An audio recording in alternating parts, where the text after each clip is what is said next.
तो कल के विषय में दर्शयति च इस सूत्र से पहले श्री गोसाई जी ने इस बात को स्पष्ट किया कि शास्त्र के वचन से भी गुणोपसंहार की जो ये प्रक्रिया है वो सिद्ध होती है।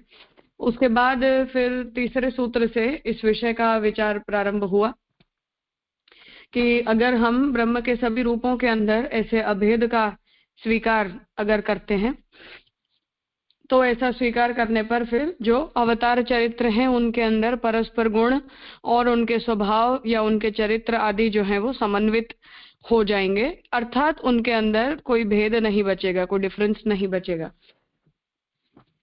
पर उसकी भी स्पष्टता आपने की कि ऐसा करने में भी कोई आपत्ति नहीं है, परंतु भेद तो सिद्ध है। फिर भी हर व्यक्ति को अपनी अपनी उपास्य देवता की भावना अनुसार पूजन करना चाहिए, जिसके लिए उनकी जो शास्त्रीय व्यवस्था है उसका आपने निरूपण किया कि शास्त्र के अंदर भी हर व्यक्ति को अपनी अपनी शाखा के अनुसार धर्म का अनुसरण करना चाहिए, ऐसी ही व्यवस्था बताई गई है और वो व्यवस्था योग्य भी है। तो हमें अपनी शाखा पद्धति का जो है वो अतिक्रमण नहीं करना चाहिए, परंतु उसी व्यवस्था के अनुसार हमें अपने अपने धर्मों का निर्वाह करना चाहिए। उसके बाद अब आगे छठा सूत्र है, अन्यथात्वं शब्दात् इति चेत न अविशेषात्। उक्त नियम के अनुसार उपासनाओं में ब्रह्मैक्य के कारण गुणोपसंहार संभव है।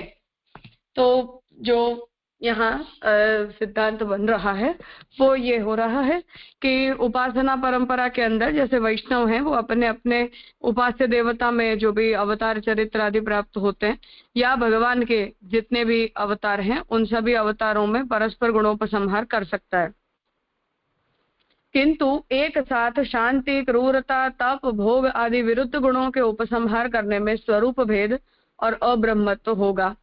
एक श्रुति प्रायः एक रस धर्मों का ही निरूपण करती है। तो अब यहाँ पूर्व पक्षी संशय उपस्थित कर रहा है कि भगवान के ही चरित्रों के अंदर या भगवान के ही स्वरूपों के अंदर ऐसे भिन्न भिन्न प्रकार के विरोधी गुण भी देखने मिलते हैं। तो जब तक वैचित्र्य है अर्थात कि विविधता है तब तक तो इतनी समस्या नहीं होती है, परंतु जब अवतार कार्यों के अंदर भी गुण परस्पर विपरीत होने लग जाएं तो जो है वो उनका समन्वय कर पाना या एक ही तत्व के ये सभी विरुद्ध गुण हैं ऐसा स्वीकार पाने में थोड़ी सी समस्या होती है। तो परशुराम जी का हम चरित्र देखें तो वीर रस से पूर्ण है, व्यास का चरित्र देखें तो वो ज्ञान पूर्ण है, रामचंद्र जी जो है वो मर्यादा निष्ठ हैं, भगवान का चरित्र जो है वो कुछ और प्रकार का दिखता है। तो सभी अवतार कार्यों के अंदर भगवान ने भिन्न भिन्न प्रकार के गुणों को प्रकट किया है। तो परशुराम जी के जैसे 21 बार पूरी भूमि को क्षत्रिय विहीन कर दिया, तो ये कितना भयंकर तामस वृत्तांत है। अब उसका उतना भयंकर विस्तार हम देखते नहीं है, पढ़ते नहीं है, परंतु अगर हम पढ़ते हैं तो घबराहट होती है। उन गुणों को ये हमारे घर में विराजने वाले भगवान श्री कृष्ण के ही ये गुण भी हैं या ये उनका भी यही चरित्र है, ऐसा सोचने पर थोड़ा सा मन के अंदर जो है वो हिचकिचाहट होती है। नरसिम्हा जी का जो चरित्र है उसमें भी जितनी क्रूरता से नरसिम्हा जी ने हिरण्यकश्यप को मारा है तो पढ़ने पर हमें थोड़ी सी घबराहट होती है। अपने सेव्य के ऐसे स्वरूप का विचार हम नहीं कर पाते, तो उसी विषय में ये संशय उपस्थित कर रहे हैं कि ये सभी गुण जो हैं वो एक दूसरे से विरुद्ध हैं, इसलिए उनका उपसंहार करने में स्वरूप भेद मन में आता है, अर्थात हमारे मन में ये आता है कि नहीं परशुराम कृष्ण नहीं हो सकते या कृष्ण परशुराम नहीं हो सकते, ऐसा एक स्वाभाविक विचार अपने चित्त के अंदर बनता है और उससे अब्रह्मत्व होगा, अर्थात कि फिर हमारे मन में ये विचार आते हैं कि ये सभी तो प्राकृत गुण हैं, प्राकृत भाव हैं, इसलिए ये भगवान के गुण नहीं हो सकते या भगवान ऐसे कृत्यों को या ऐसे गुणों को धारण नहीं कर सकते। और श्रुतियां भी जो है वो भी एक रस का निरूपण करती हैं जिनके अंदर एक प्रकार की यूनिफॉर्मिटी चले। तो तमस से तो तमस चलेगा, तमस सात्विक का निरूपण चलेगा तो सात्विक सात्विक आएगा, बीच में तामस या राजस गुणों का वर्णन नहीं आएगा। इस प्रकार से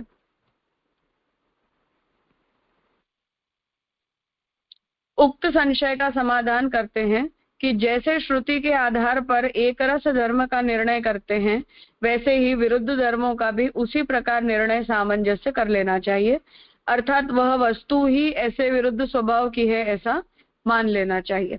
तो यहाँ इसका समाधान ब्रह्म की विरुद्ध धर्माश्रयता को सिद्ध करते हुए श्री गोसाई जी कर रहे हैं कि ब्रह्म जो है वो सभी विरुद्ध धर्मों को धारण करते हैं, इसलिए ब्रह्म के स्वरूप के अंदर जो भी वैचित्रता है या ऐसे विरुद्ध गुण धर्म भी, अगर जैसे परशुराम जी और कृष्ण का चरित्र या राम, जो परशुराम जी ने क्षत्रिय विहीन सृष्टि को कर दिया, वही फिर रामावतार के अंदर क्षत्रिय कुल के अंदर ही प्रकट होकर आते हैं और एक ही चरित्र के अंदर दोनों एक दूसरे से मिलते भी हैं। जब परशुराम जी रामचंद्र जी को भगवान के अवतार के रूप में पहचान भी नहीं पाते, तब ये जो डिविजन्स हैं ये सभी वैचित्र्य और इस प्रकार का जो ऐसी जो विपरीतता है वो हमें भगवत अवतार रूपों में और भगवत चरित्रों के अंदर देखने मिलती हैं।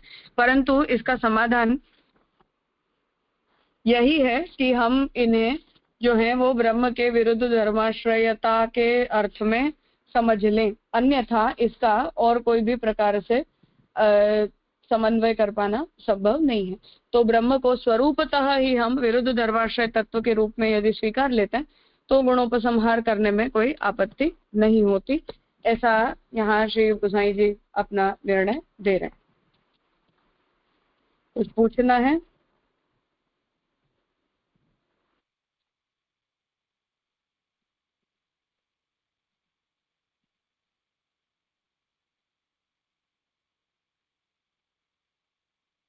ठीक है, आगे का सूत्र है नवा प्रकरण वेदात परोवरीयः त्वादिवत।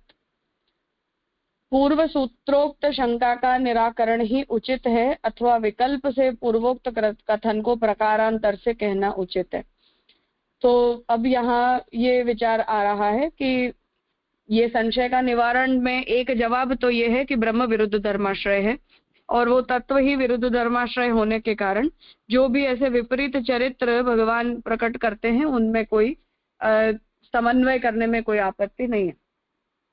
तो पूर्व पक्ष यहाँ कहता है कि ये निराकरण ठीक है, पर क्या विकल्प से और प्रकार से भी इसका समाधान हो सकता है? तो उसकी जो संभावना है वो यहाँ सोची जा रही है। तो इस पर श्री गोसाई जी आज्ञा कर रहे हैं। इस पर कहते हैं न च इति, नहीं और कोई प्रकार नहीं है इत्यादि। इसका भाव ये है कि श्रुति के प्रमाण से जितना कुछ निश्चित होता है उसी में कहे गए धर्मों की तरह ब्रह्म को मानना चाहिए। तो अब यहाँ हमें इन सब के अंदर कोई दूसरा तिकड़म लगाने की कोशिश नहीं करनी चाहिए। सादी भाषा में कहने का अर्थ ही है, पॉडकास्ट वाले को देख रही थी तो वो ऐसा बोल रही थी कि राम और कृष्ण ये दो अवतार हमें क्या सिखाते हैं? तो राम हमें ये सिखाते हैं कि हमें सभी मर्यादाओं का अनुसरण करना चाहिए और कृष्ण हमें क्या सिखाते हैं कि सभी मर्यादाओं को तोड़ना कैसे चाहिए। अब ये जो बात है जिस तरह से प्रेजेंट की गई है या जिस तरह से बोला गया है, ऐसे ही भगवान के इन सभी चरित्रों के बारे में और भी बहुत सी बातें, जैसे रामचंद्र जी ने शंभूक का वध किया उसको लेकर, या सीता जी ने जो अग्नि परीक्षा दी उसे लेकर, या रामचंद्र जी को जो वनवास हुआ उसे लेकर, या रामचंद्र जी ने सीता जी के प्रति विप्रयोग प्रकट किया, ठाकुर जी के भी चरित्र में अपने माता पिता का जेल में जाना और वगैरह वगैरह। लोग अपनी विपरीत बुद्धि का प्रयोग करते रहते हैं। तो लोग जो है वो इन सभी विषयों में अपने अपने विचार उपस्थित करते रहते हैं कि हाँ ऐसा होगा, ऐसा होगा, ऐसा होगा, ऐसा होगा। तो जब भी ऐसी सभी बातें बोली जाती हैं तो वो सब हमारी प्राकृत बुद्धि की उपज है। जो मूलतः यहाँ श्री गोसाई जी आज्ञा करना चाह रहे हैं उसके पीछे का प्रयोजन ये है कि भगवान के अवतार कार्यों के पीछे क्या प्रयोजन है, इसे हमें शास्त्र से जानने का प्रयास करना चाहिए, आचार्यों से जानने का प्रयास करना चाहिए। भगवान के उन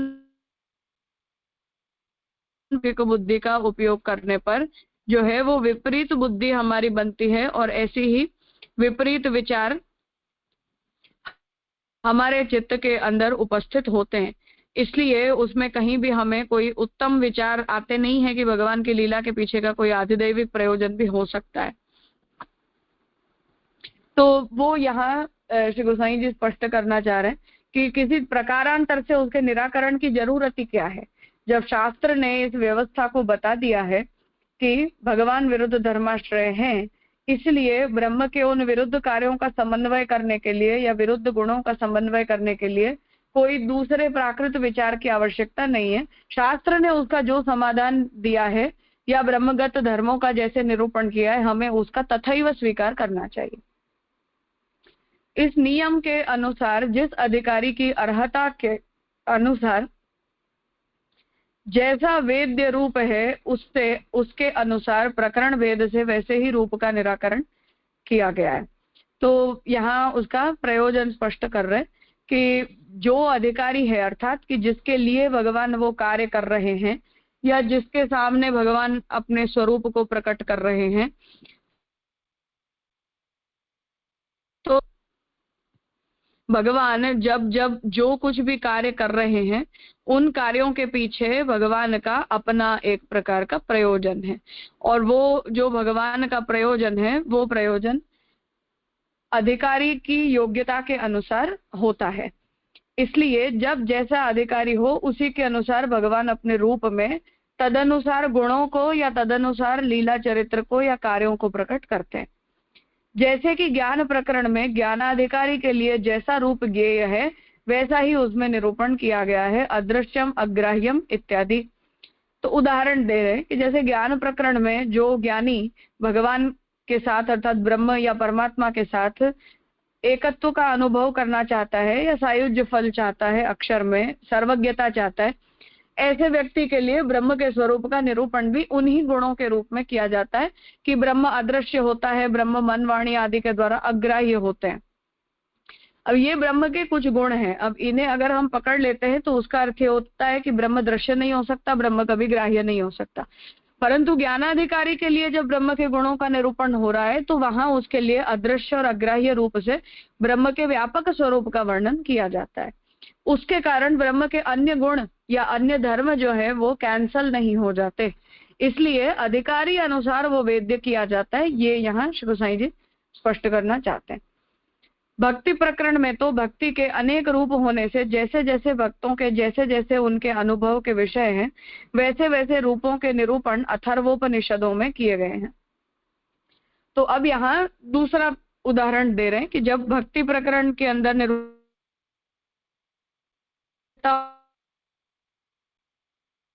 उसी आवश्यकता के अनुसार ब्रह्म के गुणों का वर्णन वहां भक्ति प्रकरण में किया जाता है। तो भक्त भी अनेक प्रकार के होते हैं, इसलिए भाव भेद से भगवत रूपों के अंदर भी भगवत गुणों के अंदर भी ऐसा तारतम्य निरूपित किया जाता है। उस पर दृष्टांत देते हैं, परोवरीयस्त्वादिवत अस्मिन् में लोके इत्यादि में आराग्र अवान्तर दीक्षा का उपदेश दिया गया। उसके बाद परोवरीय सीमा इत्यादि में परोवरीय की अवान्तर दीक्षा की बात कही गई।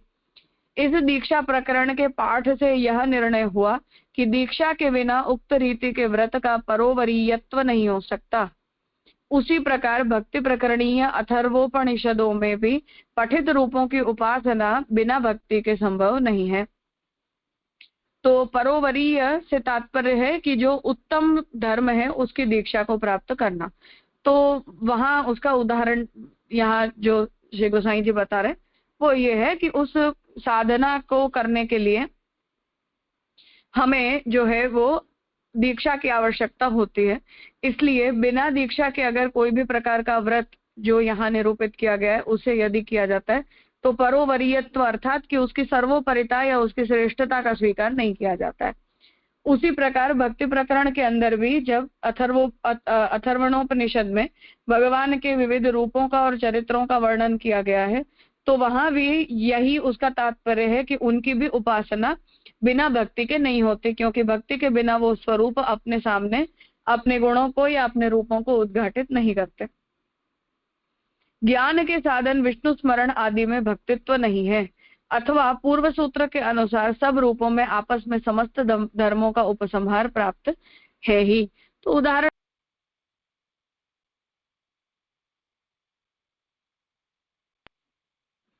तो यहाँ उदाहरण दे रहे हैं कि जैसे ज्ञानी होता है, उस ज्ञान के साथ भगवत स्वरूपों का नाम जप आदि धर्म बताए जाते हैं। परंतु वो जो भी नाम जप है, वो नाम जप भक्ति के अंतर्गत नहीं होते हैं, परंतु वो नाम जप जो होता है वो ज्ञान की प्रक्रिया का ही एक प्रकार है। इसलिए विष्णु नाम का जप करने से हर व्यक्ति भक्त होकर ही जप करता है, ऐसा नहीं है। तपस्या के अंग के रूप में भी जप होता है, योग साधना के अंग के रूप में भी जप होता है। ऐसे सभी साधनाओं के अंतर्गत स्मरण धर्म बताया जाता है चित्त की एकाग्रता को डेवलप करने के लिए। परंतु हर प्रकार का जप या हर प्रकार का नाम चिंतन भक्ति रूप हो या आवश्यक नहीं है। तो मार्ग भेद से साधन भेद होता है। तो वही यहाँ आप स्पष्ट करना चाहते हैं कि इसलिए ये जो समन्वय है, कल हमने जिस बात की चर्चा की थी कि संप्रदायाचार्यों का भी इस विषय में श्री गोसाई जी तंत्र पुराण आदि के अंदर भगवान के स्वरूप का जैसा वर्णन किया गया है, उन वर्णनों के आधार पर हम आदि करते हैं। तो ऐसा करने पर हमें भक्ति के फल की सिद्धि नहीं होती है।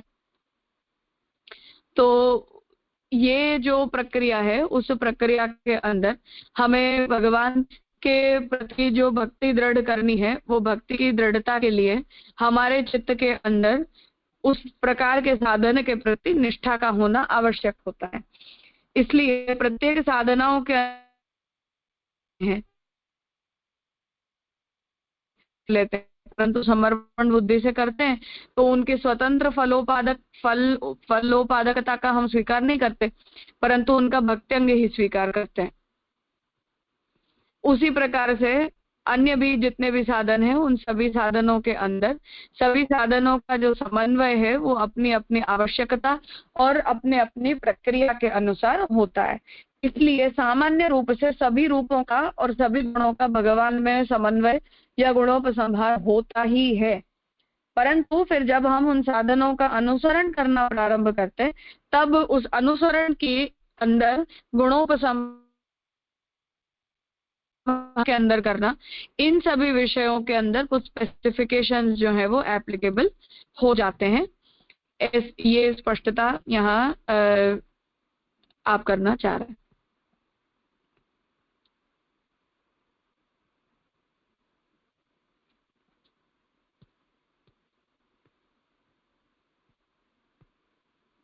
हाँ नीलेश भाई। दंडोत प्रणाम जी। एक तो आपकी वॉइस बार बार क्रैक हो रही है, मतलब एकदम से नहीं है, लेकिन कोई कोई चीज छूटे जा रही है, एक वो है। और दूसरा प्रश्न है, पूछ लूं अभी?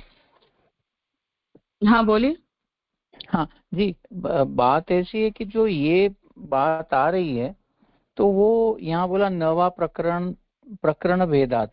सो दैट मीन्स कि जो हम लोग ने गुणोपसंहार किया, तो वो गुणोपसंहार के लिए we should observe that in which portion we are talking about. जैसे अभी ज्ञान की बात किया, तो अभी आपने भक्ति की बात की, तो वो जो जो बातें हैं या जो जो गुण जहाँ जहाँ है, आगे भी आपने कहा कि वो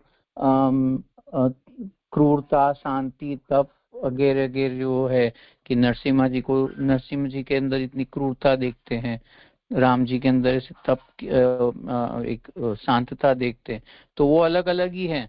तो वो प्रकरण के हिसाब से हमें देखना है। तो ये अधिकारी भेद के हिसाब से बोल रहे हैं कि उनके चरित्र के हिसाब से गुण की बात देखनी है? ये थोड़ा प्रश्न था। जी जी, प्रणाम जी जी। नहीं, यहाँ प्रकरण शब्द का मतलब कर्म प्रकरण, ज्ञान प्रकरण और भक्ति प्रकरण ऐसा है। जो अब तक हम लेके आए हैं वैसे ही ना? हाँ, तो जी वेद के अंदर कुछ कर्म प्रकरण है, कुछ ज्ञान प्रकरण है और कुछ भक्ति प्रकरण है। तो तीनों के अंदर ब्रह्म के गुणों का समन्वय कैसे किसी प्रकार से होता है, इसलिए उसकी व्यवस्था ही यहाँ उदाहरण से बताना चाह रहे। जी जी जी।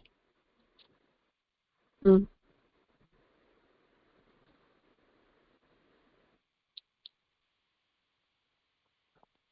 हाँ कहिए। धन्यवाद, प्रणाम जी जी।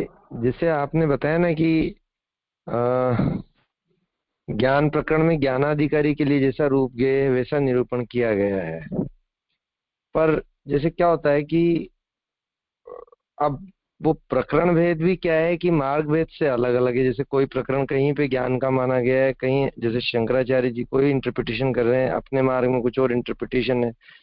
तो ये ऐसे डिसाइड कैसे होगा? क्योंकि प्रकरण भेद से कोई उसे ज्ञान का मान रहा है और कोई उसे भक्तिंग मान रहा है, मार्ग भेद से। हाँ, तो हम जिस संप्रदाय के अंदर निष्ठ हैं, हमें अपनी संप्रदाय की परंपरा अनुसार करना चाहिए।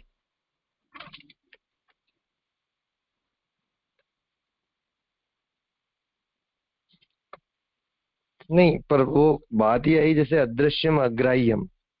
तो अब भक्ति परंपरा से मान लीजिए उस श्रुति का कोई अर्थ किसी ने क्या इंटरप्रेट किया और किसी ने ज्ञान परंपरा से उसका अर्थ क्या इंटरप्रेट किया, तो वो कॉमनलिटी कैसे डिसाइड होगी कि अदृश्यम अग्राह्यम का अर्थ ऐसे? या ये चूंकि ये भी। होती नहीं। अपने संप्रदाय आचार्य के मतानुसार जो है वो मेरा मत है, आपके आचार्य जो कहते हैं वो आपका मत है, यही व्यवस्था है। अच्छा, हम्म। माने वो प्रकरण भेद भी मार्ग भेद से ही डिसाइड होगा। हाँ, हर आचार्य अपनी अपनी प्रक्रिया से करेंगे और वो जो कहते हैं उनके अनुयायियों के लिए वही सिद्धांत है।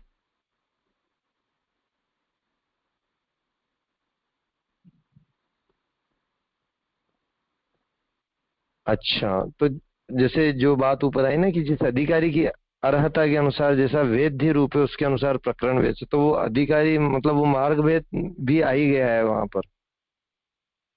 100%।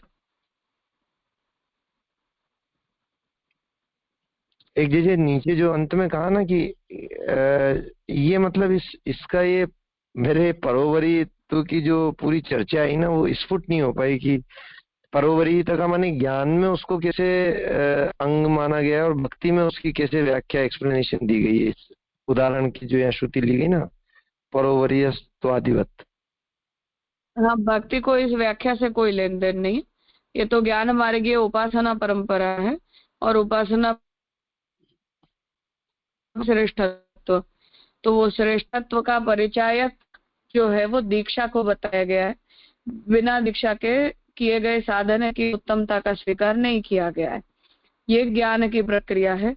तो वहाँ उसका जो उपदेश है अर्थात जो गुणोपसंहार है, मैंने कि हाँ कैसे भी किया पर मेरा ही तो भजन किया, ऐसा भगवान नहीं मान लेंगे।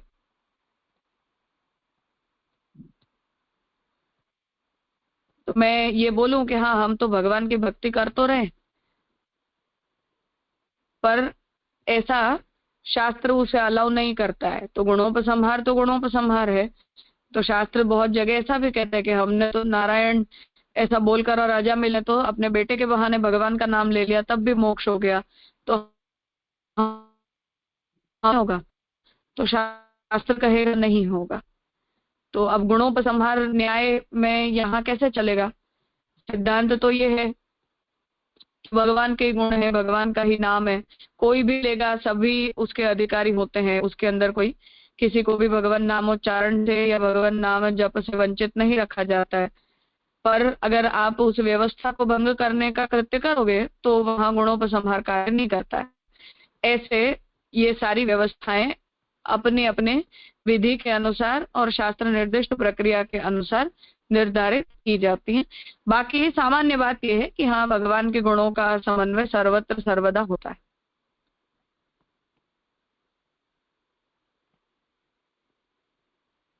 अच्छा जी, इसमें जैसे ये जो कहा ना मतलब कि जैसे यहाँ तो ये माना जो परोवरीयत्व का जो बताई बात कि भाई बिना दीक्षा के और बिना उत्तमता के साधना के वो परोवरीत्व यानी उत्तमता नहीं हो सकती। पर उसी को फिर भक्ति में भी कोरिलेट कैसे कर रहे हैं? जैसे भक्ति प्रकरणीय अधर्वणों निषदों में पठित रूपों की उपासना बिना भक्ति के संभव नहीं, तो उससे कंपेयर करके यहाँ क्या कहना चाह रहे हैं मतलब वो परोवरीयत्व को? परोवरीयत्व को कुछ नहीं कहना चाह रहे।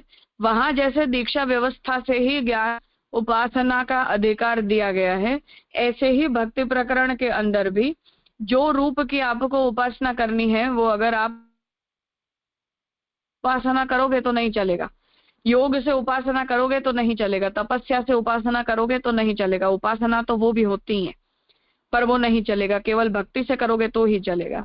ऐसे तो हर प्रक्रिया की अपनी अपनी एक व्यवस्था है और उस व्यवस्था का समादर करना जो है वो हमारा धर्म है।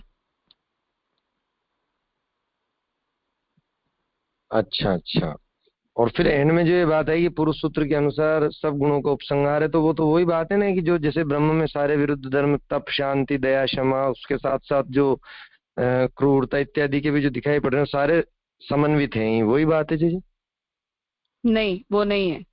यहाँ यही कहना चाहते हैं केवल कि ब्रह्म के जितने भी धर्म हैं वो सभी धर्म ब्रह्म के अंदर समन्वित होते हैं और हो सकते भी हैं, परंतु जहाँ ये कहा गया हो कि बिना दीक्षा के आप उपासन के अधिकारी नहीं हो, तो वहां हम उस प्रक्रिया का जो स्वीकार है वो ब्रह्म के गुणोपसंहार न्याय के सिद्धांत को आड़ बनाकर नहीं कर सकते। अच्छा, माने वो तो उस प्रक्रिया विधि से जो निर्धारित शास्त्र विधि से उसके अनुसार ही होगा, उसमें हम अपनी तरफ से नहीं कि अपना इंटरप्रिटेशन से नहीं चला सकते हैं कि क्योंकि ऐसा होता है तो ऐसा भी हो ही जाएगा। नहीं, इंटरप्रिटेशन से इसको कोई मतलब नहीं है, साधना से मतलब है।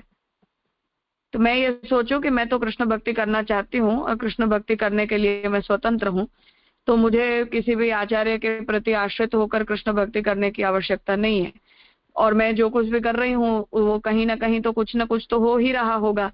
ऐसा हवा में सोचकर, ऐसी अपनी केवल एक मानसिक कल्पना के आधार पर हम अगर कुछ करने के लिए जाएंगे तो उससे भगवान के गुण का उपसंहार हो रहा है, ऐसा नहीं बोला जा सकता।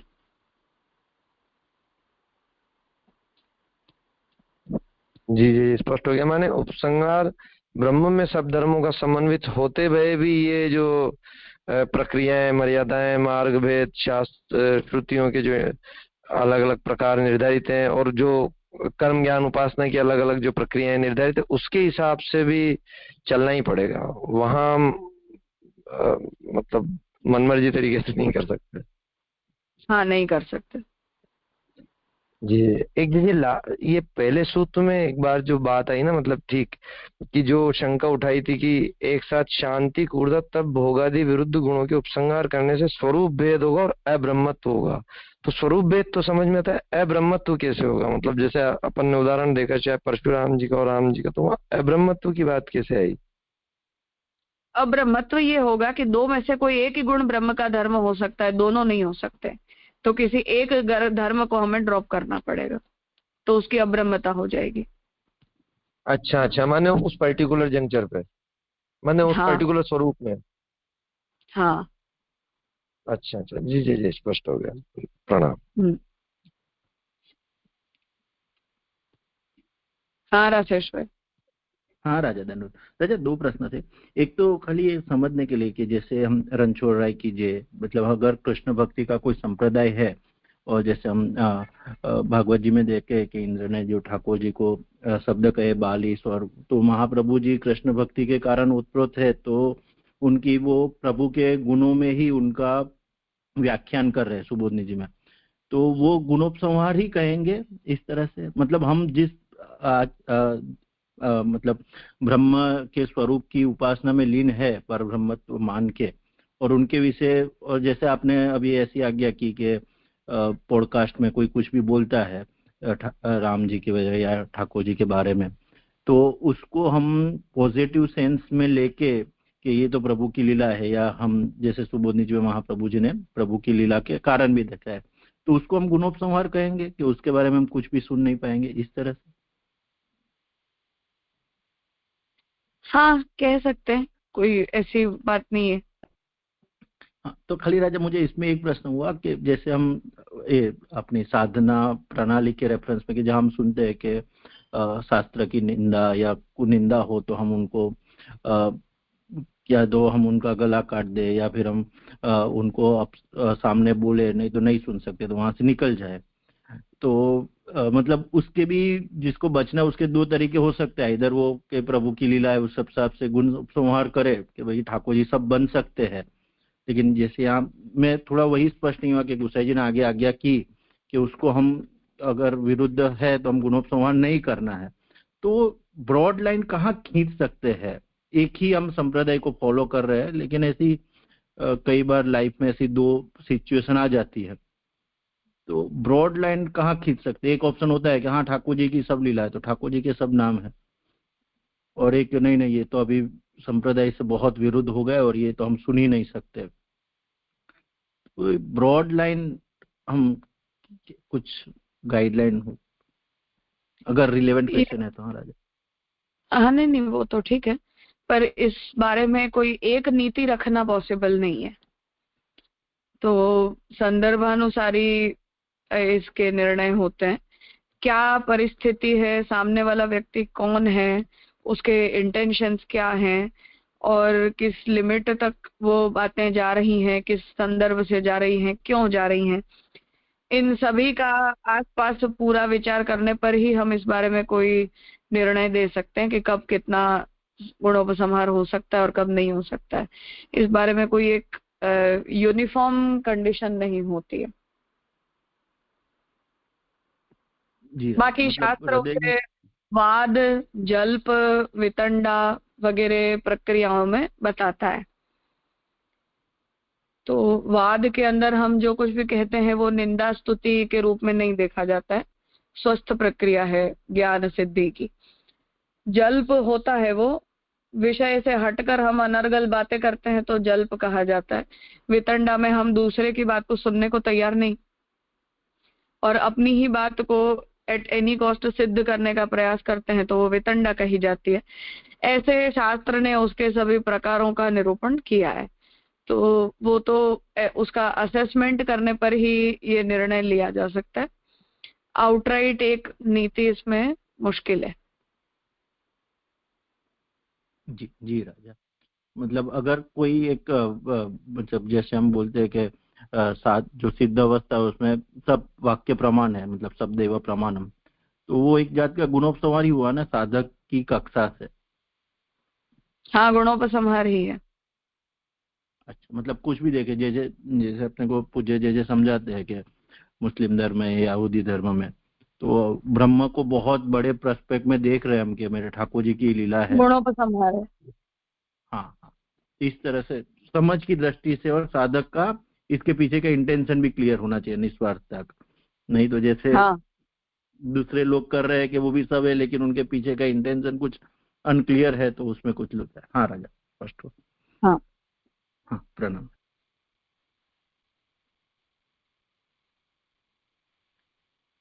जो एकनिष्ठ भक्त हैं उन्हें परस्पर गुणोपसंहार अनुभव विरुद्ध प्रतीत होता है।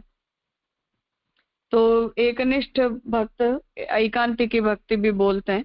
जैसे हम एकनिष्ठ कृष्ण भक्त हैं तो कृष्ण के अतिरिक्त हम किसी की उपासना नहीं करते। ऐसे एकनिष्ठ शैव हो सकते हैं, एकनिष्ठ राम भक्त हो सकते हैं, एकनिष्ठ देवी की उपासना करने वाले गणपत्य आदि सब हो सकते हैं। तो जो भी एकनिष्ठ भक्त होते हैं उन लोगों के लिए गुणोपसंहार का जो अनुभव है वो थोड़ा सा डिफिकल्ट है, क्योंकि हम वहाँ ऐसा समन्वय ज्यादा नहीं कर पाते हैं। हम एक ही देवता के प्रति निष्ठ होने के कारण उन्हीं के गुणों का समन्वय कर पाने में सक्षम होते हैं कि कृष्ण परब्रह्म है, और कृष्ण के अतिरिक्त अन्य किसी के गुणों का हम परब्रह्म में समन्वय कर पाने में सक्षम नहीं हो पाते हैं। इस पर व्यवस्थित विकल्प उपस्थित करते हैं नवा इत्यादि। सभी अवतार भगवद अवतार हैं, इसलिए जिनकी सामान्य भक्ति है जो वे सर्वत्र परस्पर गुणोपसंहार कर सकते हैं। जो ऐकांती भक्ति करते हैं स्नेहोत्कर्ष से उनका अंतःकरण एक ही रूप में डूबा रहता है, इसलिए उनका अंतःकरण किसी अन्य रूप में आरूढ़ नहीं होता, इसलिए उपसंहार की संभावना नहीं है। तो ये व्यवस्था बता रहे कि जितने भी अवतार हैं वो सभी भगवद अवतार हैं, गुणावतार हैं वो भी भगवद अवतार हैं, और लीला अवतार हैं वो भी भगवद अवतार ही हैं। इसलिए जिन लोगों की सामान्य भक्ति है, अर्थात कि जिनकी कोई एकांत की भक्ति नहीं है, जो पंचदेवोपासक होते हैं ऐसे भी, या जैसे रामानुज और मध्व संप्रदाय के अंदर नारायण के सभी रूप उपास्य है ऐसे, तो उन लोगों के लिए परस्पर गुणोपसंहार सरल है। तो हम कृष्ण और राम में गुणोपसंहार कर सकते हैं, या राम और व्यास में भी गुणोपसंहार कर सकते हैं ऐसे। पर जो लोग एकांती भक्ति करते हैं या जिनमें स्नेहोत्कर्ष होता है, तो हमारे लिए फिर हमारे अंतःकरण में एक ही रूप रहता है। हमारे अंतःकरण में फिर भगवान के अन्य किसी रूप को अपने ही उपास्य के रूप में देख पाना भी पॉसिबल नहीं रह जाता है, क्योंकि स्नेह होने के कारण तो हर माँ को अपना ही बेटा श्रेष्ठ लगता है, सुंदर से सुंदर लगता है। बस ऐसी एक प्रकार की वृत्ति स्नेह के कारण हमारी बन जाती है। यही बात न वा इत्यादि से सूत्रकार कहते हैं। तो न वा प्रकरण भेदात परोवरीयत्वादिवत, नवा ये वैकल्पिक जो प्रक्रिया है उसे यहाँ बता रहे। प्रकरण भेद भी इसी तथ्य के द्योतक है। श्रुतियों में अधिकारी भेद से प्रकरणों की भिन्नता है। तो जो प्रकरण भेद है वो भी यही बात को स्पष्ट करता है। श्रुतियां हैं उनमें भी अधिकारी भेद से प्रकरण भेद है। जैसे ज्ञान कर्म और भक्ति का प्रकरण है वो अधिकारी भेद से है, उसी प्रकार से इस नियम से उपासकों के उत्कृष्टाधिकार की बात सिद्ध होती है। जैसे परोवरीय की उपासना उत्कृष्टाधिकार की परिचायिका है। तो ज्ञान परंपरा के अंदर भी बहुत सी उपासनाएं होती हैं, पर परोवरीय की जो उपासना है वो वहां श्रेष्ठ मानी गई है और उसको करने वाला अधिकारी श्रेष्ठ अधिकारी माना गया। जो पर से पर वर से वर है वही परोवरीय है, उसे उद्गीत कहा गया है। तो पर से पर अर्थात उत्तम से उत्तम, श्रेष्ठ से श्रेष्ठ, वर से वर, वर का मतलब बेस्ट, उत्तम, सुंदर, बड़ा।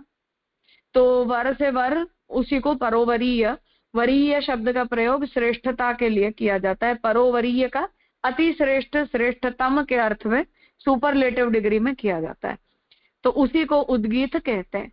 यद्यपि नेत्र आदित्य में स्थित हिरण्य श्मश्रु आदि गुण रूपों में से विशिष्ट उपासना भी उद्गीत उपासना के समान है। तो उद्गीत की उपासना को ही परोवरीय कहा जाता है और वो दीक्षित होकर की जाती है। तो उसके समकक्ष अन्य भी साधनाएं बताई गई हैं। तो हम अपने नेत्र आदित्य के अंदर अर्थात सूर्य के अंदर अपने चक्षु को स्थित करके और हिरण्यश्मश्रु जो भगवान का रूप है उसके रूपों की विशिष्ट उपासना करते हैं, तो वो उपासना भी उद्गीत उपासना के समान बताई गई है। फिर भी किंतु सर्वोत्कृष्ट रूप से उद्गीत ही मानी गई है, इसलिए हिरण्यगर्भ आदि गुणों का उपसंहार उसमें नहीं होगा। परोवरीयत्व का तात्पर्य है गुण विशिष्ट उद्गीत उपासना, उसके समान ही प्रकृत उपासना में भी है। तो ये जो परोवरीय की उपासना है वो श्रेष्ठ उपासना मानी गई है। उसके जैसी ये हिरण्यगर्भ की उपासना भी होती है, परंतु फिर भी वो परोवरीय उपासना के समकक्ष तो नहीं ही कही जा सकती। उसके अंदर उसका इक्विवेलेंस जो है वो तो नहीं हो सकता, ये यहाँ आप बताना चाह रहे हैं। तो उसकी एक प्रकार की श्रेष्ठता है और इसीलिए उसको वैकल्पिक रूप से सूत्रकार ने कहा है। इसकी जो स्पष्टता है वो आगे के सूत्र से कर रहे हैं। संज्ञातश्चेत तदुक्तम अस्तितु तदपि, संज्ञातश्चेत अर्थात समझ में आ गया हो तो, तदुक्तम अस्ति वो कह दिया गया है। उपासना ऐकांतिक 2 मिनट और अनैकांतिक है, ये बात सही है। फिर भी तो उपासना के ये दोनों ही भेद हैं, ऐकांतिक उपासना भी है और अनैकांतिक भी है। ऐकांतिक का मतलब एकनिष्ठ, जहां अन्य की उपासना अन्याश्रय मानी जाती है। अनैकांतिक का अर्थ है कि जब 5 देवताओं की उपासना, पंचदेवोपासना आदि जो है वो भी किए जा सकते हैं। और ये जो पंचदेवोपासना आदि की जो प्रक्रिया है वो भी गुणोपसंहार ही है। तो हम अपने जो प्रमुख देवता जिनकी प्रतिष्ठा हम मध्य में करते हैं उनके परिवार तया अन्य चारों की उपासना करते हैं तो उनका गुणोपसंहार किया जाता है। तो ये बात उपासना की दोनों प्रक्रियाएं हैं। फिर भी श्री रामोपासक आदि संज्ञाएं तो सामान्य ही है, इसलिए ऐकांतिक उपासना में भी उपसंहार करना उचित है। इस शंका का उत्तर तो नवा प्रकरण वेदात इत्यादि से दे दिया गया। तो अब कोई ये कहता है कि ये बात ठीक है कि ऐकांतिक और अनैकांतिक दोनों तरह की उपासनाएं हो सकती हैं, पर किसी व्यक्ति को, जैसे हमने कहा वैष्णव, तो वैष्णव संज्ञा तो कॉमन है। अब जब हमने वैष्णव कहा तो विष्णु की अर्चना करने वाला हर व्यक्ति वैष्णव कहलाता है, ये उसका सामान्य परिभाषा है। फिर हम ये कहेंगे कि पुष्टि मार्गीय वैष्णव या श्री वैष्णव या मध्व वैष्णव, तो उससे वैष्णव में भी एक प्रकार की विशिष्टता आ जाती है कि ठीक है, वल्लभ संप्रदाय का वैष्णव या रामानुज संप्रदाय का वैष्णव, ऐसे। पर एक सामान्य संज्ञा अगर हम कहते हैं तो एकांतिक उपासना में भी गुणोपसंहार तो ठीक ही है, करना ही पड़ेगा। अर्थात कि मैं चाहे एकांतिक उपासना करती हूँ, फिर भी राम के गुणों का उपसंहार तो कृष्ण में मुझे करना ही पड़ेगा, या कृष्ण के गुणों का उपसंहार तो मुझे वराह में करना ही पड़ेगा, ऐसे। तो इसका उत्तर दे रहे हैं कि नवा प्रकरण वेदात, ये जो पूर्व सूत्र में जो बात आई वहां इसका उत्तर दे दिया गया है। संज्ञा तो लौकिकी होती है, अर्थात किसी को जैसे हमने वैष्णव कहा, अब वैष्णव बोल दिया हमने, पर बाकी अगर हम उसको सूक्ष्मता से देखने जाएं तो वैष्णव के तो बहुत गुण होते हैं, वैष्णव की बहुत लंबी चौड़ी परिभाषा होती है, तो वो कोई हर व्यक्ति में थोड़ी घटित होती है। पर सामान्य रूप से गले में कंठी देखते हैं तो हम बोलते हैं कि हाँ वैष्णव है, ऐसे। तो संज्ञा जो है वो लौकिकी होती है, किंतु अधिकार में भिन्नता होती है। संज्ञा से अधिकार ही बलवान होता है। तो पुरुषोत्तम श्री गोसाई जी स्पष्ट कर रहे हैं कि एक लौकिकी संज्ञा होती है कि लोक में हम हर किसी को ये कह देते हैं कि हाँ तुम वैष्णव हो, ये वैष्णव है, हम सभी वैष्णव हैं, ऐसे। परंतु अधिकार भेद तो फिर भी होता है, जिस वजह से भक्त भी या वैष्णव भी अलग अलग अधिकारी, पुष्टि मार्गीय वैष्णव या मर्यादा मार्गीय वैष्णव, ज्ञान मार्गीय भक्त, ऐसे सब उसके विशेषण अलग अलग प्रकार से दिए जा सकते हैं। इसलिए उसमें जो संज्ञा है, अर्थात अधिकार के कारण हमने जो निर्णय किया है, वो संज्ञा जो है वो बलवान होती है। संज्ञा जो है वो अधिकार, उसमें अधिकार ही बलवान होता है। लौकिकी रीति से हमने किसी को जो भी टाइटल दे दिया, वो टाइटल उसका नियामक नहीं है। एक संज्ञा मान्य में अन्वय व्यभिचार होगा, अस्तित्व तदपि इत्यादि यही बतलाते हैं।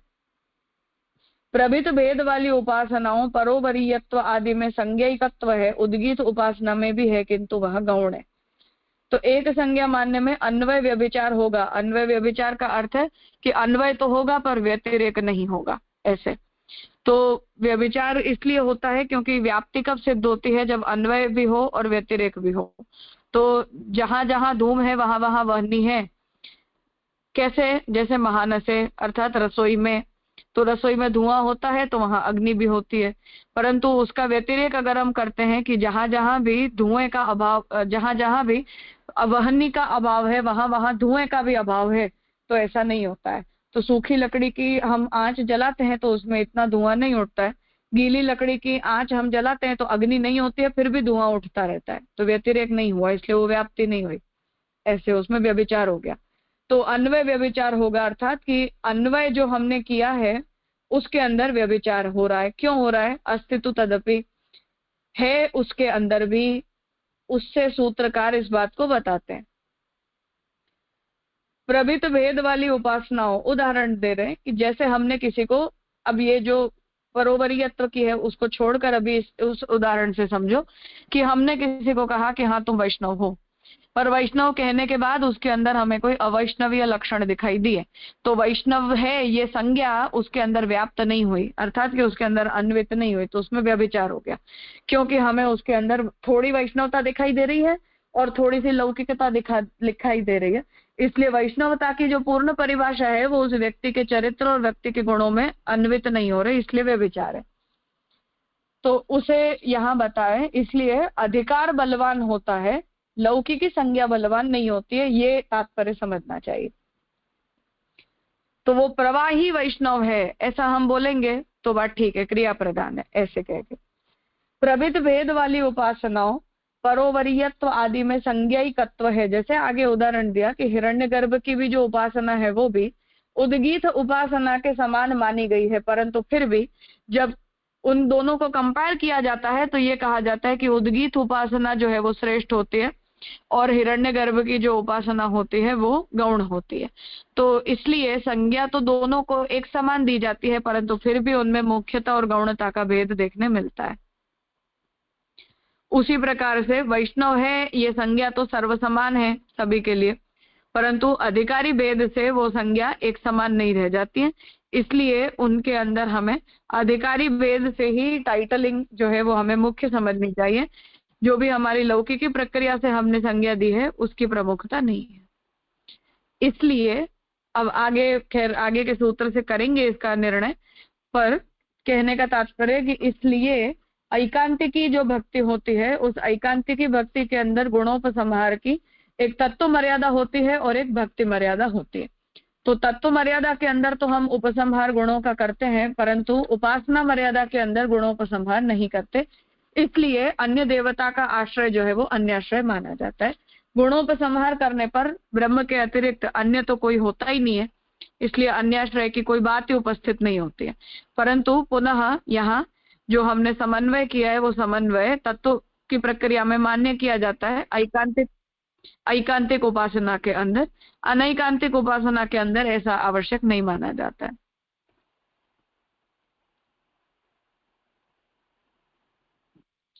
हाँ, अब जो पूछना है पूछ लो। तो ये उद्गीत उपासना है, मतलब वो ओमकार वाली उपासना वही है ना? नहीं, इतना सरल उसका वो ट्रांसलेशन नहीं है। अच्छा, पर ठीक है, इन जनरल ऐसा बोलना चाहते हैं तो कह सकते हैं। ओके। और जैसे आगे आपने जो बताया ना एकांतिक में, तो राम और आपने दूसरा कृष्ण की बहुत, तो ऐसे भी तो हो सकता है ना कि कृष्ण की ही उपासना में एकांतिकता हो जाती, जैसे उसको किसी को वो क्या बोलते हैं, वात्सल्य प्रेम की वो एकदम से बढ़ जाए, या तो कोई माधुर्य भाव का हो जाए, तो वो भी तो एकांतिकता आ सकती है। तो उसमें भी वो फिर कृष्ण के ही गुण में भी उसको डिफरेंशिएशन हो जाएगा, ऐसा कह सकते जैसे? हाँ, होता है ना, वो ब्रज लीला और द्वारका लीला वाले जो झगड़े हैं वो सब ऐसे ही तो हैं। सो वो मतलब कोई एक जंक्चर तक ठीक है, वो यहाँ के संदर्भ में बोल रहा हूँ, वैसे नॉट इन जनरल। नहीं, व्यक्ति की भक्ति मार्गीय अवस्था क्या है उसके ऊपर डिपेंड करता है। जी, मतलब वन सेकेंड अधिकारिता आ जाएगी। हाँ, निरोध या सर्वात्म भाव की अवस्था है तो ठीक है, प्रारंभिक अवस्था है तो गलत है, ऐसे। अच्छा, तो आज जो जितना ये हमने चला तो उसका क्रम कैसे लेना चाहिए, कि मतलब प्रकरण में ऑलवेज उपसंहार कर सकते हैं, लेकिन वो अविरोधी हो तो, विरोधी हो तो नहीं कर सकते हैं। और फिर एकांतिक की बात, इतनी चर्चा में आज तक का विषय ले सकते हैं, जैसे इतना या कुछ छूट जाएगा है? हाँ, ठीक है, ले सकते हैं। जी जय, प्रणाम। हाँ राजा, दंडवत प्रणाम। तो राजा यहाँ हाँ, ऐसा कहना कि जो एकांतिक भक्ति है उसमें तो गुणोपसंहार नहीं करना वो उत्कृष्ट अधिकार है, ऐसा हुआ ना? हाँ, अभी आगे वो निर्णय करेंगे। तत्वतः गुणोपसंहार होता है, उपासना में गुणोपसंहार नहीं होता, ऐसा कहना चाहते हैं। मतलब हम जो स्वरूपासक्ति की जो बात करते हैं वो हाँ, वैसे ही हुआ। तो मैं जब उपासना करूंगी तो मैं ऐसा नहीं बोल सकती हूँ कि शिव और कृष्ण एक ही तो हैं, राम और कृष्ण एक ही तो हैं, ऐसा हम नहीं कर सकते, एटलीस्ट अपने संप्रदाय में नहीं कर सकते। मतलब यहाँ तक जो मतलब गोकुल चंद्र और जो श्रीनाथ जी में भी डिफरेंस, मतलब जो स्वरूपासक्ति हो गई, तो वो हाँ, उत्कृष्ट अधिकार जैसे जैसे होगा वो उत्कृष्ट अधिकार है कि वो दूसरे कुछ, या मदन मोहन जी और बालकृष्ण जी वाली वार्ता में देखे तो। हाँ, बस ऐसे ही अवस्था भेद से है। जी जी, तो मतलब उस जैसे जैसे एकांतिकता हो जाएगी ऐसे ऐसे उसको उत्कृष्ट अधिकार उपासना मार्गीय के लिए कहेंगे, ऐसा कह सकते हैं ना, या भक्ति मार्गीय हाँ, के लिए। हाँ, हाँ भक्ति हाँ। मार्ग के लिए करेंगे अभी तो आगे के राजा, सूत्रों से और विचार। तो राजा यहाँ जहाँ जहाँ उपासना शब्द आ रहे हैं वो हमको भक्त, हाँ हाँ, तो यहाँ जहाँ जहाँ उपासना शब्द आ रहा है वहाँ भक्ति मार्गीय ही लेना है ना हमको? हाँ, जहाँ जैसी आवश्यकता। अच्छा, जी जी सर्वत्र एक नीति नहीं है, पर हाँ ओवरऑल कर सकते हैं। जी जी राजा। तो जी हाँ आपने जैसे एक भाई, लास्ट हाँ बोलो हितन भाई। हाँ, धन्यवाद प्रणाम राजा। नहीं, बस वैसे तो अच्छी तरह आपने समझाया, पर वही मैं खाली शेयर करना चाहता था। कोई यहाँ गोसाई जी प्रभु चरणों जो सामान्य भक्ति और एकांतिक भक्ति का जो भेद बताया है, यानी उसमें गुणोपसंहार नहीं कर सकते, वो उन्होंने हिरण्यगर्भ यद्यपि परोवर्य के साथ उद्गीत है, दोनों उस तरह समकक्ष कक्षा की है, फिर भी एक का दूसरे में उपासना या धर्म मर्यादा में उसके गुणोपसंहार नहीं किया जा सकता है, मुख्यत्व न और गौणत्व न, ऐसा समझ के। वही बात आगे के सूत्र में जैसे आ गई, तो आपने समझाया संज्ञा चेत उक्त अस्तित्व तदपि, बस वही बराबर ना राजा। हाँ, अर्थात कि वो एकांतिक और अनैकांतिक भक्ति के अंदर सामान्य जो संज्ञा दी गई है वो बात ठीक है, परंतु अधिकारी भेद होने के कारण ही एकांतिक और अनैकांतिक भक्ति का भी डिफरेंस है, अन्यथा वो भेद ही नहीं होता। और आपने एक जैसे ज्ञान, हाँ, जैसे ज्ञान मार्गी होना और भक्ति मार्गी होना ये अधिकारी भेद है, ऐसे ही एकांतिक भक्त होना और अनैकांतिक भक्त होना ये भी अधिकारी भेद ही है। इसलिए दोनों में पुनः अगर हम ये कहेंगे कि दोनों को एक ही तरह से गुणोपसंहार करना चाहिए, तो फिर प्रक्रिया भेद की जरूरत ही क्या है? दोनों एक ही प्रक्रिया में क्यों न चले जाएं? एग्जैक्टली, करेक्ट, ये कहना चाहते हैं। नहीं, आपने दो पंचवाक्य में अच्छी तरह से बता दिया कि तत्व मर्यादा से गुणोपसंहार हो सकेगा, पर धर्म मर्यादा से वो नहीं हो सकेगा। हाँ, ऐसे ही अनैकांतिक भक्ति है तो दोनों तरह से कर सकते हो, वहां भी कोई समस्या नहीं है। जी राजा। पर अपनी पोजीशन की क्लैरिटी जो है वो अधिकारी को भी होनी जरूरी है। इसीलिए मैंने ये बात कही थी कि ये सारे निर्णय व्यक्तिगत नहीं हो सकते हैं, सांप्रदायिक ही होते हैं। हाँ, और अच्छा गोसाई जी प्रभु चरणों ने संज्ञा का भी बहुत अच्छी तरह से क्लेरिफाई किया, क्योंकि विष्णु तो सब जगह पे है, वैष्णव विष्णु तो विष्णु का उपासक ही वैष्णव, पर कौन सा एकांतक है, पंचोदेव उपासक है कि उपासना मार्गी, हो तो संज्ञा गौण हो जाएगी, अधिकारिता बलवत्तर हो जाएगी। सच्ची बात है। हाँ हाँ, तो वही उसी की यहाँ वो स्पष्टता करना चाह रहे हैं। जैसे मध्व संप्रदाय के अंदर भगवान के परिवार तया सभी की उपासना विहित है, तो ठीक है, गुणोपसंहार तो हम भी करते ही हैं, तो सिद्धांततः तो कोई इसके अंदर मतभेद का प्रश्न नहीं है कि सब भगवान के ही अनुचर हैं, तो हम तो सभी का पूजन उपासना आदि जो है वो आदर भाव के सूचक होने के कारण कर ही सकते हैं। तो अब ये कोई सिद्धांततः तो इसमें किसी को क्लेश नहीं है, परंतु साधना में हम नहीं करेंगे, वो लोग करेंगे ऐसे। तो ये संप्रदाय ही इस बारे में निर्णय करेगा, हम नहीं करेंगे। तो हम एकांतिक भक्ति करना चाहते हैं तो अधिकारी भेद है, अगर ऐसा नहीं होता तो सभी एक ही मार्ग के अधिकारी होते, फिर 4 वैष्णव संप्रदायों के भी प्रणयन की कोई जरूरत नहीं होती ना, एक ही वैष्णव संप्रदाय क्यों नहीं होता? जी आपने वर्ड यूज किया साथ, सॉरी बोल, माधव रामानुज में जिस तरह सभी अवतार या देव को उनकी पूजन या साधना में उनको अंगीकार कर सकते हैं ऐसे आराध्य देव, तो फिर उन्होंने धर्म मर्यादा साधन में भी गुणोपसंहार किया, ऐसा ही समझना होगा। और फिर वो यद्यपि शास्त्र तो ना कर रहे, संप्रदाय में अवतार उपासन होता है, अन्य देवोपासन नहीं होता है। अच्छा, ओके। वो हमारे यहाँ जैसे निषेध है, से उनके वहां भी संपूर्ण निषेध है, अन्याश्रय देवों का नहीं, खाली अवतार होता है। फिर अवतारों में करते हैं। हाँ, अवतारों में करते हैं। हाँ, तो फिर वहाँ शास्त्र ने अवतारों में तत्व रूप से उनको गुणोपसंहार करके ओके किया है, माने शास्त्र को सम्मति मिली है, इस तरह समझ। हाँ बस, हाँ ऐसे।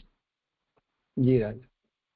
तो वही मैं जो कहना चाह रही हूँ वो यही है कि ये मैं इस विषय में निर्णय नहीं कर सकती हूँ, मेरा जो संप्रदाय मुझे जो अनुमति देता है उसी के आधार पर ये चीजें निर्णायक होती हैं।